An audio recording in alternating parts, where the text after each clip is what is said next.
сите што останавте до крај. Се надевам дека ви се допадна филмот. Thank you, Dren. I would open this Q&A with 2 or 3 questions, and I hope that we will inspire you. We had a long chat while you were watching the film. We were talking for an hour and a half about different topics. My first question would be, this is your first feature film, and it's a topic that it deals with aging and with the finitude of human life, with loneliness in a societies where social relationships and the family relationships are broken or shaken because of the hectic ways of life. It's interesting because you're a young director, this is your first feature film, and this is the first topic that you're dealing in this kind of way in a feature film. And in the same time, I don't know whether you've read in the synopsis or in the biography of Dren. He has also created a film which is called Muri, like the Wall, inspired by Jean-Paul Sartre's The Wall. So you are circling around this kind of themes and topics. My first question would be, when you create a film, where do you actually start? Is it a concept? Is it a story? Is it a feeling? Is it an atmosphere? Where is the starting point for you?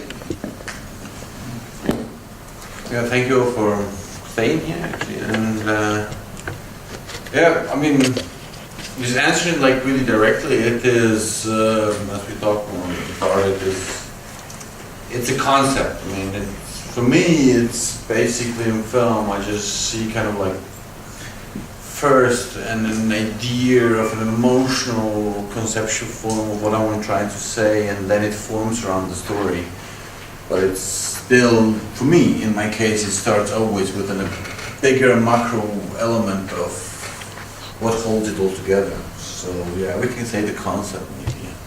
Okay. A little bit wider, it incorporates a little bit elements of the story or elements of fascination about a certain thing around my life or around the world. But it's still, first, it's a very, very big concept that actually talks about myself and the people I relate to. Relating this, what you just said, maybe with the idea also of this film festival, philosophical film festival, to many people, still a question mark what it actually is. Your cinema in so many ways is really tactile. You almost feel, you sense it with all your senses. It's not a cinema that necessarily talks all the time with language and tells explicitly. We were talking a bit about this before. Would you agree that also knowing how much you think about when you take these 2 stories of the 2 people in your film and you think about the colors, you think about the camera movements, the pacing, just to really make it in accordance to their inner states, could you actually say that filmmaking is in a way thinking in images? And could we talk about film language as such, as a form sui generis, as something really different and specific aside of the other arts? Maybe not every film and not every, but I would sign that as a way of how I see films and how I try to make films, in the sense of creating an own language that is very visual and kind of a synthesis of sound and image and movement, or maybe in that philosophical form of talking about space and time and how we use them. It is definitely something I see that it has the potential of having film separated from a different art forms.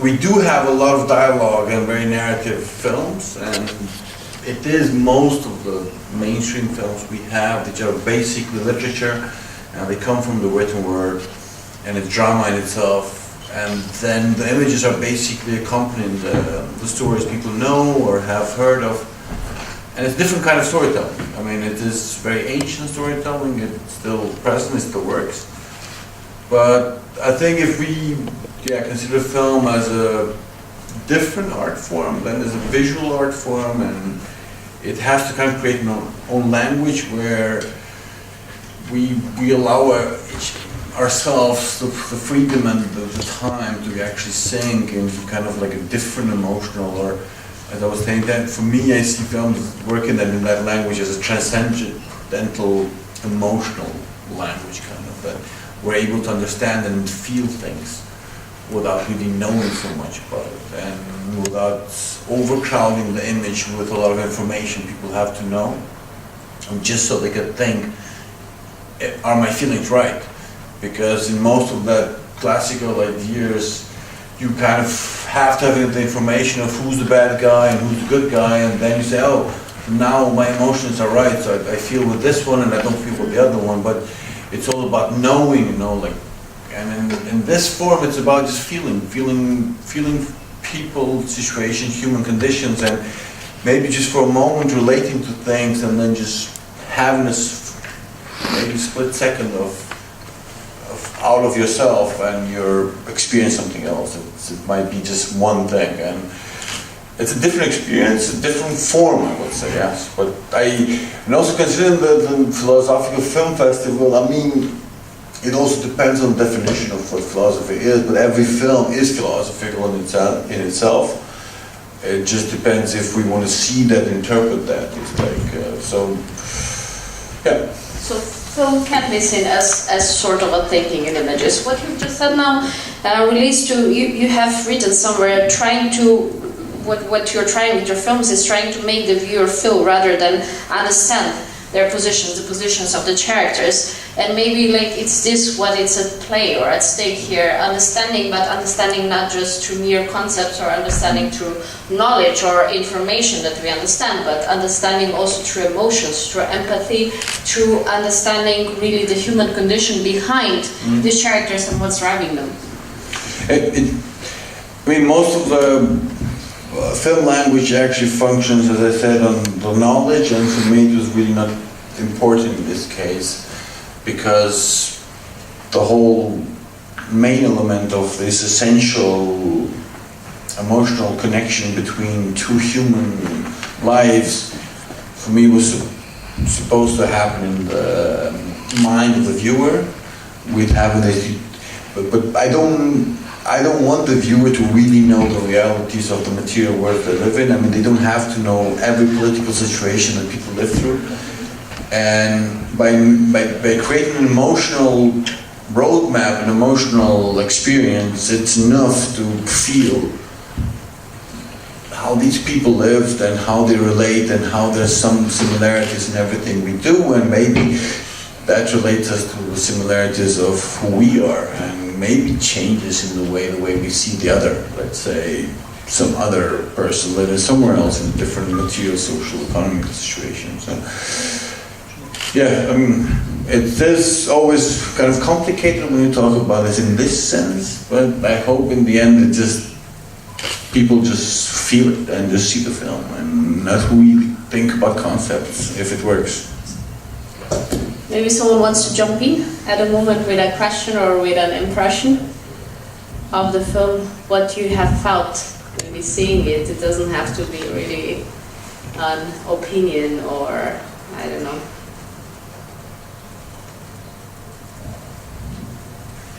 Otherwise, I would... I'll just say to that, the first question you said about me being relatively young and doing a film about the old ages, everybody's surprised. I have been asked this question a lot of times when I showed the film, and it's kind of for everybody it's kind of like, and I always tell, I answer that by saying, for me, it's a film about childhood. And it is very maybe interesting, but the film deals about old age in a certain way, but it's done from me, and for me the whole film talks about how I went through my childhood and these people and the thing they went through and they're going now. It's about me kind of saying goodbye in a way, or let's say doing a homage to people that supported or were around me when I was a child and actually helped form me doing films. And so yeah, in a way, for me personally, it's very difficult to see it like that, but for me it's about my childhood. It's all about the reflection of that childhood in a different time. Yeah. what I'm interested also to ask you, it's maybe we've already seen in the biography, like Dren has also finished ethnology, European Ethnology at Humboldt University in Berlin, and I'm actually curious to know how much does this help or underpins your filmmaking or informs it in a way in understanding, because what you are openly saying and stating in many places is that you are interested in the human condition and this thorny existence of us as human beings. How much does ethnology actually help the filmmaker in you? It's difficult to say how much it helps. It definitely influences. I mean, in the sense of the way I see and the perspectives I see on stories I read, I hear, and the way I want to tell things in my films, in this film, it definitely influences a lot what I'm looking for, the questions, the answers, how I'm trying to approach them. Helping, I don't know, at one point, I think, it's very difficult to say how much it helps. It's like sometimes it is a disadvantage because it's shrouded in notions and issues of some, let's say, theoretical essence, and sometimes in the film world it doesn't really help. Like I have like comments of, let's say, I don't know, reading my director's notes sometimes at a certain point people are saying like, oh, you're not doing an essay on whatever. So sometimes it's complicated if you like go too deep on it, like you talk too much about concepts, it becomes a problem in the film world at one point, but I think it does help me personally, But you take it as a positive aspect and something that could actually help the filmmaking process? Yeah, it's positive. I do think it's positive because it flows into the film that I do. I mean, they of course influence who I am and what I choose and what I like, but I haven't really thought about it, how much does it really make me who I am as a filmmaker. One last question regarding the topic of the film maybe, and also in light of the last question. We find it in the synopsis, a letter of empathy should never arrive in a half-ruined empty house.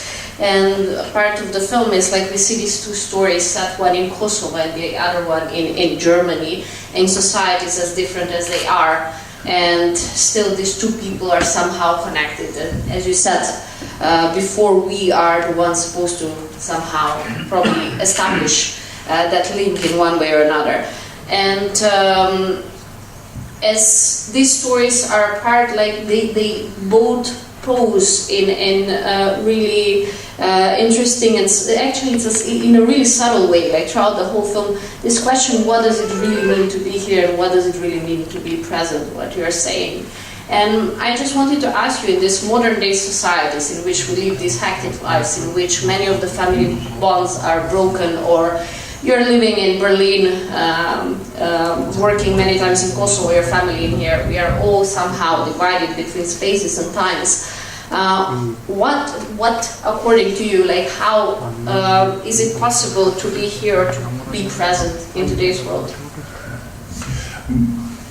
Well, I mean, first of all, it's like, it's, the film itself also for me was kind of like looking for answers, because beside my childhood, and as I said, and being who I am, it's, as you mentioned, I live in Berlin, and the whole family structures and the way of life. So it is in a way of me trying to find myself and trying to find what is left out, what is basically left of me when I moved to 3-4 countries where I lived, and going through different relationships with different people, different languages, and at one point you kind of, let's say, get confused.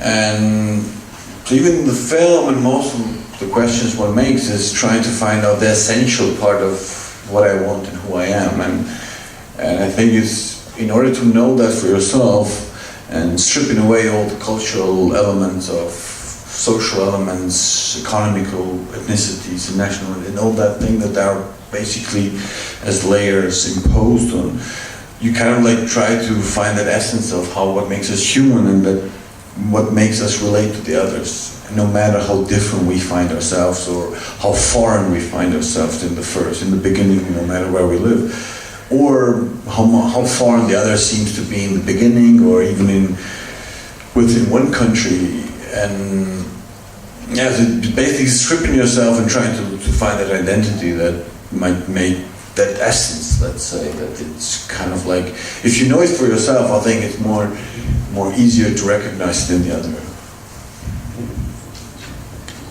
Does anyone want to pose a question, maybe? Or has a comment? Yeah, thank you very much. I'm just curious about the scenes that you could say, the bunker scenes, you know, in the kind of blackened passageway, which is maybe from the war. There's always the sound of flames, and it's somewhere where the old man retreats to. I just wonder if you could say a little more about these sequences and what they meant for you in the overall meaning of the film and what you were trying to achieve with those. They just seem an interesting addition. And beside the differences of their lives, let's say, of two characters, and having lived and gone through very different things, there's war and all that social economical situation that broke down for him. Of course, there's all these elements of the past and all these elements of who he was and what he built that got destroyed. And the element of movement and slowness and the element of fire as a symbolic way of destruction, but at the same time it's present in the way he lives in a memory, basically. So there was a very different graphical idea or concept of how we treat these two stories, because it's about memories a lot also with him. It's about how do we create them, how do we keep them, and what makes us who we are is basically our memories. And most of who he is in this museum kind of house. And that speed and that space and that time and how we treat him in that house and those memories he has inside and the tragedy that happened there has to do a little bit with him, with his character, with the transcending the viewer and being kind of trying to understand him and feel that cocoon he's in.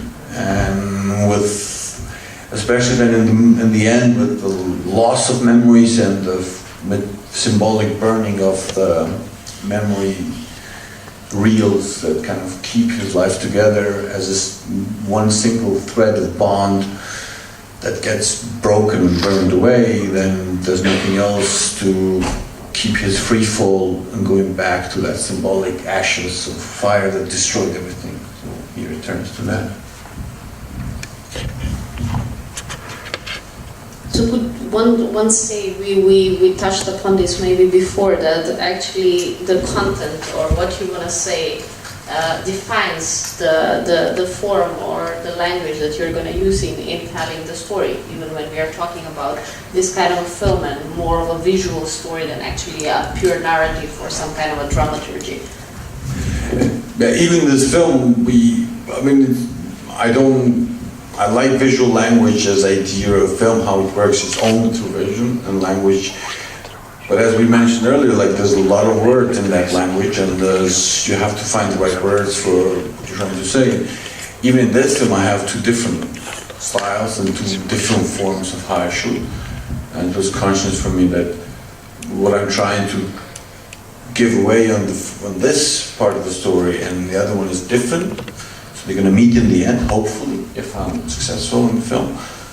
But they're starting from a different words that I'm using the language.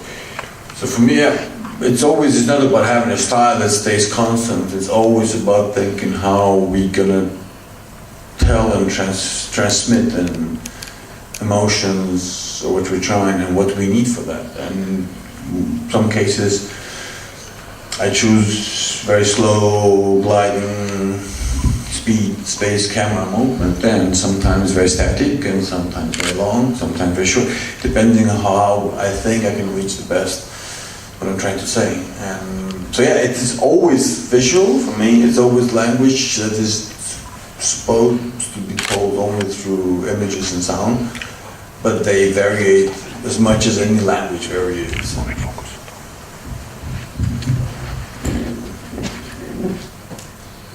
Is anyone else wanting to add something upon this? If not, I would like to maybe just close it up with one last question. What is the next project actually that you're working on? Like, I'm personally curious, and I would really love to see what's your next work. It's very different.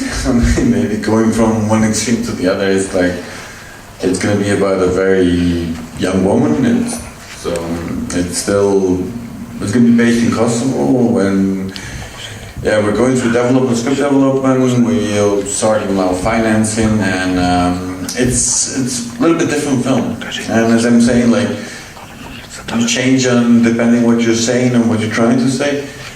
It has a little bit different structure, different ensemble. There's a lot of actors, a lot of movement, much different dynamic. But yeah, hopefully I'll find the right elements and visual words, let's say, to tell that story as well.